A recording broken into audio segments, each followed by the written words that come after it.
ریاست بھی اور قائد محترم میاں نواز شریف صاحب سے جو بھی اس بارے میں گائیڈنس ہے وہ لے کے ہم الیکشن کے لیے تیار ہیں. رانا صاحب ہمیں کوئی اس بات حکومت کا نہیں ہے کہ یہ 60 دن میں ہو رہے ہیں 60 دن میں ہو 90 دن میں ہو 90 دن میں ہو آگے جانے ہیں تو آگے چلے جائیں لیکن ہم تیار ہیں. رانا صاحب حکومت بار بار کہتی رہی کہ پارلیمنٹ میں آئے اور پارلیمنٹ میں بیٹھ کے بات کریں، تو جب عمران خان نے کہا کہ پارلیمنٹ میں واپس آنا چاہتے ہیں تو جو یہ استعفے منظور کر لیے گئے، نہیں اس یہ کی کیا وجہ پارلیمنٹ بنی؟ میں نہیں آنا چاہتا.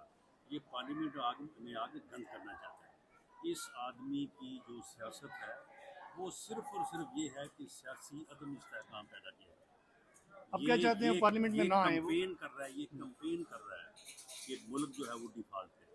یہ جو ہے اس کا کوئی اور ایجنڈا نہیں ہے ماں سوائے اس کے کہ ملک میں سیاسی عدم استحکام ہو تاکہ معاشی استحکام نہ آئے اور خدا نہ خاصہ ملک جو ہے وہ ڈیفالٹ کرے. اگر یہ اقتدار میں ہے تو ملک رہنا چاہیے، اگر یہ اقتدار میں نہیں ہے تو اس کے اوپر ایٹم بم گرنا چاہیے، وہ 3 ٹکڑوں میں تقسیم ہونا چاہیے.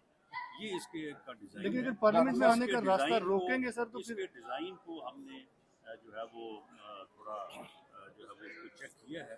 یہ جو ہے نا اس کے 30-35 لوگ جو کہ اسی طرح اس کی طرح ہی جو ہے وہ پاگل پن کا شکار ہے، گمراہی کا شکار ہے، تو ان کو ذرا چاہا ہے کہ یہ پارلیمنٹ سے دور ہے. رانا صاحب دہشت گردی کے واقعات میں ایک دم سے اضافہ ہوا ہے پاکستان میں، خیبر پختونخوا میں بھی اور اسلام آباد میں واقعات ہوئے ہیں، کیوں وجہ کیا ہے ایک دم سے دہشت گردی یہ کے اسلام واقعات کی؟ آباد میں جو واقعہ ہوا